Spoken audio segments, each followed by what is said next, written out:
Fala, noturnos! Tudo bem com vocês? Eu sou o Bruno, esse é o canal do Leitor Noturno e no vídeo de hoje nós vamos falar sobre escritores bons e escritores ruins que nós temos na literatura. Então se liga aí no vídeo.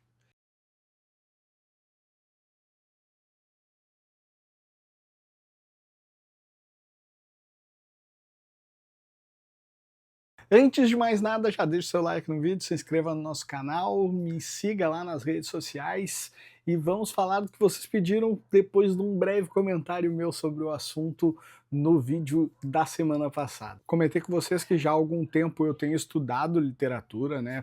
Voltado para escrever, né, para conseguir lançar meus livros, e em breve o primeiro livro estará saindo. Inclusive essa semana eu recebi a capa do livro e, cara, maravilhoso. Quando eu puder eu vou soltar para vocês aqui a capa de 30 anos depois, meu livro que sai em fevereiro do ano que vem. Mas como a gente vai aprendendo a escrever, vai aprendendo técnicas e todas as coisas mais, também vamos aprendendo a ler consequentemente, né? Porque a gente busca nas leituras que a gente faz aquelas técnicas que a gente está aprendendo.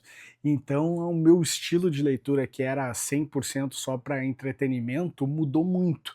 E dentro dessa mudança eu comecei a ver muitas falhas dessas técnicas que a gente vai aprendendo para escrever. Comecei a ver essas falhas na escrita de muitos autores que eu gosto demais. Então a primeira coisa que eu vou falar para vocês é que esse vídeo não é para falar se o livro é bom, se o livro é ruim, se o autor vale a pena ser lido ou não vale a pena ser lido. Esse tipo de situação é algo que eu abomino muito na literatura, mas estou fazendo esse vídeo para botar na cabeça de vocês isso, assim, né? Para demonstrar para vocês que existem escritores que têm uma qualidade na escrita deles muito superior a outros escritores e eles estão em outro patamar completamente diferente, tá?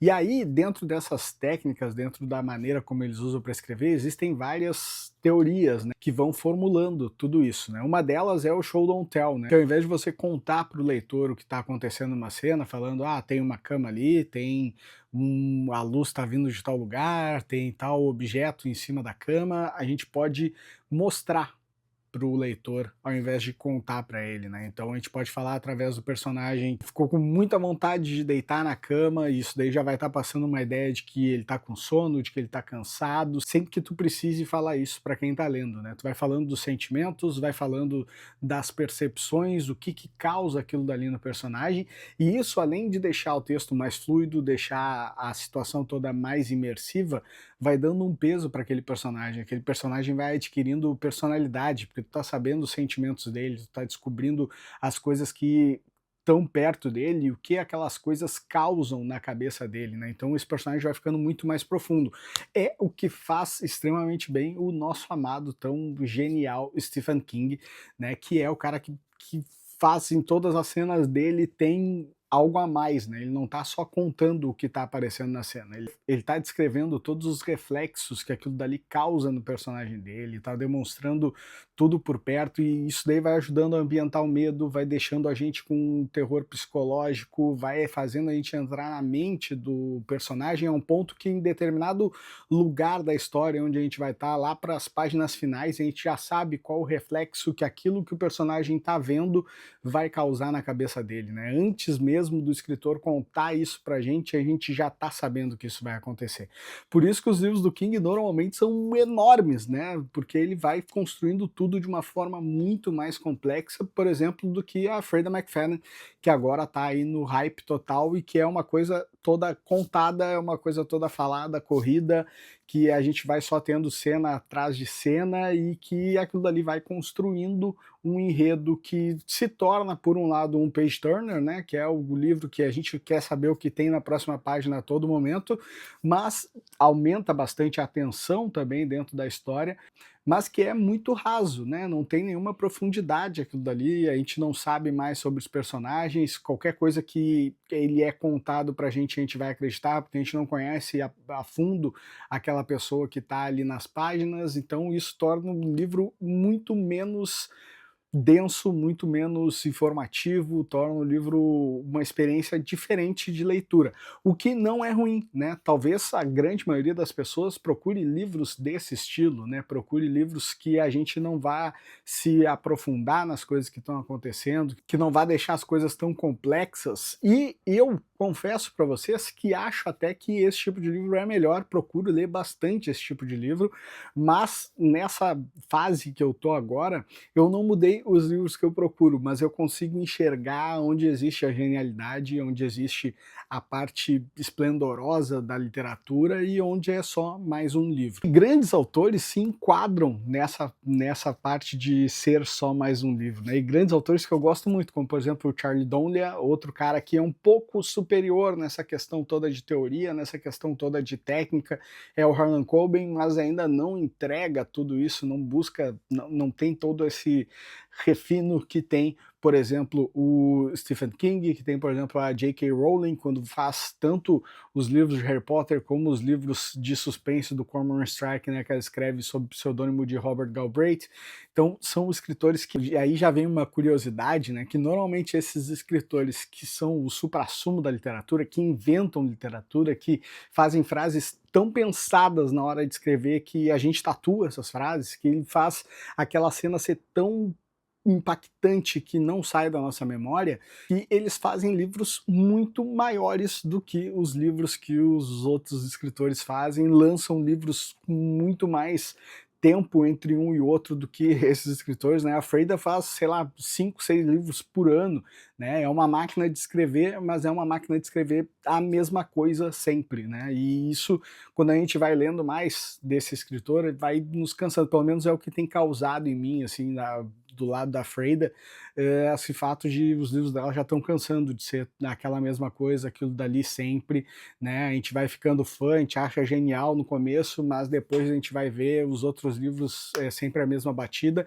E aí existe uma construção do best-seller, né? Que é mundialmente difundida, que são os encaixes entre 3 ou 4 plot twists, que são fortes plot twists, e no meio disso, o miolo disso são coisas que tu utiliza para alavancar esses plots, para chegar até esses plots, né? E todos os livros têm mais ou menos essa mesma construção, mas a parte do miolo, a parte entre um e outro, é onde é mais difícil de escrever, porque às vezes a gente não tem tanto assunto, a gente não sabe como alavancar isso até a hora de chegar ao ponto alto, que vai ser o ponto que vai dar o baque para o leitor, mas que é tão importante quanto, né? E aí tem alguns escritores, vou falar de novo de Stephen King, J.K. Rowling, deixa eu me lembrar de mais algum, James Ellroy, um cara que faz muito isso, da atualidade aqui. Cara, um cara que eu não gosto da literatura, não gostei do livro dele, li mas eu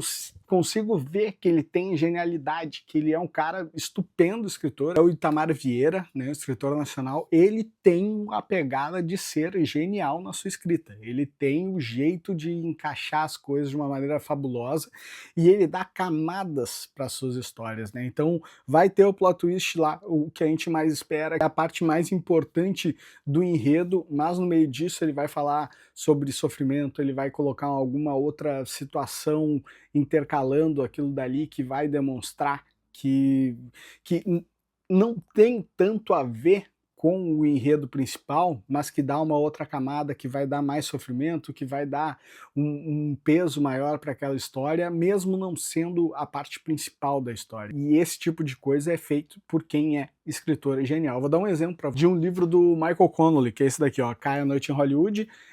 Esse livro aqui, ele tem vários pontos que são geniais, tá?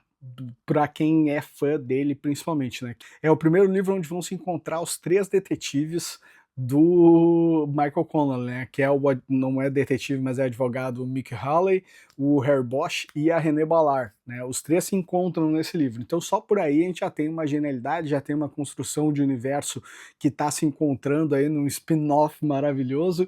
Tem toda a questão de ele saber fazer 3 detetives distintos, de histórias longe uma da outra, na maioria das vezes, porque de vez em quando eles já se encontram, mas que ele cria esses 3 personagens principais e tem repertório para seguir a história desses 3 personagens apartados, mas eles se encontram nesse livro, o que já é genial. E aí tem toda uma investigação, tem o crime que eles precisam resolver, os 3 estão envolvidos nessa investigação, mas no meio disso tem a seguinte frase, no meio da história, tá? É o começo de um capítulo e aí tem a seguinte conversa. É mesmo? E aí, já tomou a vacina? Cara, é um livro que não tá falando de Covid, que não tá falando de nada surreal, que não tá falando, que tá lidando com crime, mas ele foi escrito pós-Covid e tem esse diálogo simples, rápido, que aconteceu ali, que é uma crítica social, que é uma crítica política, que é um detalhe para a gente saber um pouco mais do personagem, porque isso daí depois vai dar a mente do personagem para a história. Porque a gente vai saber, será que ele tomou a vacina? Pô, se ele tomou a vacina, ele é uma pessoa desse patamar aqui. Se ele não quis tomar a vacina, ele se torna uma pessoa desse outro patamar. Então é um diálogo rápido, curto, no começo de um capítulo que não tem nada a ver com a trama, mas que tem um peso para a história que conta muito sobre o personagem a partir da resposta que ele vai dar sobre a vacina. Conta muito sobre o personagem que perguntou para ele sobre a vacina, porque é um personagem que está preocupado se as pessoas estão se vacinando ou não. Então isso faz a história ser genial. Esse tipo de situação, esse bem colocado, um lugar que ele não vai falar sobre política no livro, ele não vai falar sobre a vacina, se veio da China, se veio de outro lugar, não. Tá ali um diálogo sobre a vacina e que torna toda a experiência do leitor muito maior do que se não existisse. E aí agora eu vou dar um exemplo pro lado negativo de um autor que eu gosto muito, gosto demais de ler os livros dele, que é o Charlie Donner. Vou tirar aqui um trechinho de Teia de Mentiras para exemplificar tudo isso que eu estou falando para vocês. E o trecho diz o seguinte: Christian tomou um gole de café e olhou para o lago Ocuboji. Alguns veleiros navegavam em diversas direções. Com o vento da manhã, enfunando as velas, uma lancha puxava um esquiador aquático. Não está acontecendo nenhum assunto sobre esqui, a gente não sabe o gosto que esse café teve para o personagem Christian, a gente não sabe o que a imagem que ele está vendo está representando para ele. Então esse trecho poderia ter sido escrito assim: Christian sentiu o gosto amargo do café na boca. E aí a gente já sabe, tipo assim, pá, o gosto tá amargo, talvez ele não esteja gostando muito, não tá sendo um bom dia para o Christian. O vento pode ter sido muito frio para ele, ou as lanchas passando lá estavam fazendo muito barulho e aquilo incomodou ele, ou ele está vendo essa cena, mas ele ficou irritado e nem aquilo dali conseguiu deixar o dia dele mais calmo, ou aquilo dali, pelo contrário, fez o dia dele ficar extremamente feliz, ele sorriu vendo as coisas que estavam passando na frente dele. Mas não, é só um parágrafo, isso foi um parágrafo da página, e é só um parágrafo que está ali solto para intercalar um plot twist entre o outro, uma história que está sendo contada ali só para ocupar a página. E isso faz muita diferença na literatura. Esse tipo de situação, quando a gente aprende a ler, quando a gente aprende a estar por dentro da história, quando a gente quer saber mais dos personagens, a construção desse parágrafo diferente é o que faz um livro ser genial e ser lembrado para sempre, ao invés de ser só mais um livro que a gente lê. Esses autores mais complexos, como o Saramago, por exemplo, como a Isabel Allende faz isso de passar muita emoção, são os livros que a gente chora lendo, que a gente é impactado pela história, que a história entra dentro da gente. São escritores que conseguem criar universos, eles descrevem as coisas de uma maneira muito mais impactante, eles descrevem as coisas com muito mais detalhismo e a gente vai sabendo, a gente vai conseguindo visualizar isso, não é só uma história que está acontecendo. E é muito difícil de escrever livros assim, né? Eu não tenho a pretensão de conseguir escrever livros assim, porque, cara, carece de tempo, carece de genialidade, carece de muito estudo, é muita coisa que eu tenho que aprender para conseguir construir uma história assim, que às vezes vai ficar enorme e poucas pessoas vão ler, ou que vai te levar um tempo imenso e vai impactar poucas pessoas, vai tocar poucas pessoas, porque tem disso também, né? Talvez a maneira como tu queira tocar, como tu emprega, a maneira que tu constrói essa história, acaba não sendo agradável para a maioria das pessoas e aí acaba não tendo o sucesso que deveria ter. Então não tem um certo ou errado para a literatura, mas a gente consegue saber quem se dedicou muito para escrever aquela obra, quem pensou em cada frase que estava escrita, quem ficou anos construindo um universo para falar sobre aquele universo fantasioso ou não para as pessoas. Quem se preocupou em colocar a parte mental ali para tocar a mente do leitor. E isso é importante para o leitor, porque na hora que tu está lendo, tu sente que aquele livro foi escrito com cuidado, foi escrito com inteligência, foi escrito com uma... não foram só palavras jogadas nele, então o tempo que tu tá te dedicando a ele se torna muito mais grandioso, assim, né? De assim, pô, o cara pensou em escrever isso, ele pensou em colocar esse personagem aqui, ele pensou em criar essa história, ele pensou nessa cena específica que tá acontecendo para que eu pegasse esse livro e fosse ler, né? A atmosfera da leitura ganha outro preço, ganha outro peso, é muito mais apaixonante estar lendo livros assim. E é um tipo de publicação que o cinema não consegue nos entregar isso, né? O cinema não consegue nos entregar com tanta magia, com tanto toque, o que esses escritores geniais conseguem nos entregar. Mas, para encerrar o nosso vídeo, que já ficou enorme aqui, não sei se vocês vão gostar ou não, um vídeo completamente amador, de alguém que escreve de um jeito amador, falando sobre poucas coisas que está aprendendo, né, referente a essa questão da leitura. Tem muitos escritores nacionais que vale a pena demais ler, mesmo você gostando do estilo ou não. Como eu comentei, o Itamar Vieira é um cara que eu não gosto dos livros dele, eu não gosto de ler os livros dele, mas é um puto escritor, é um escritor genial. Ele, a Aline Bey, que está fazendo sucesso agora também, são livros mais curtos, mas que ela mescla poesia dentro da literatura dela, criando construções de enredo maravilhosas. Então também é uma baita escritora, vale a pena a gente deixar um pouquinho do nosso tempo para conhecer a literatura dela. O Giovanni Martins, que escreveu O Sol na Cabeça, também é outro escritor genial, cheio de metáforas as histórias dele, cheio de comparativos entre uma coisa e outra, e a gente consegue sacar o que ele está querendo dizer. A Juliana Daglio, que eu falei no último vídeo para vocês, consegue criar um terror estupendo, extremamente profundo, com uma qualidade de colocar aquilo ali no papel muito espetacular também. Então tem vários escritores que estão fazendo isso bem, que estão construindo essa literatura de um jeito tão diferente e apaixonante, e que vale muito a pena a gente ler. Não vale a pena a gente deixar de lado os outros escritores, né? O Freida McFadden, Charlie Donlia, Harlan Coben, nenhum desses a gente não pode ler, ou a gente vai ser menos culto por estar lendo. O importante é estar lendo. Essa é a parte mais importante de tudo.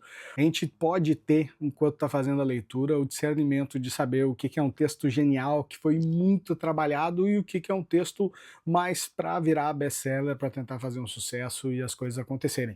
Um cara que nacional também, que eu não gosto da literatura, já falei para vocês várias vezes, mas que eu acho que a mente dele é genial, ele só não coloca isso tanto nos textos, é o Rafael Montes, que faz uma coisa para chocar, faz uma coisa ali, coloca os personagens dele bem estereotipados para causar um sentimento no leitor, mas que tem capacidade de escrever muito mais que isso, de criar histórias muito mais profundas que essas que a gente tem visto nos últimos livros dele, tá bom?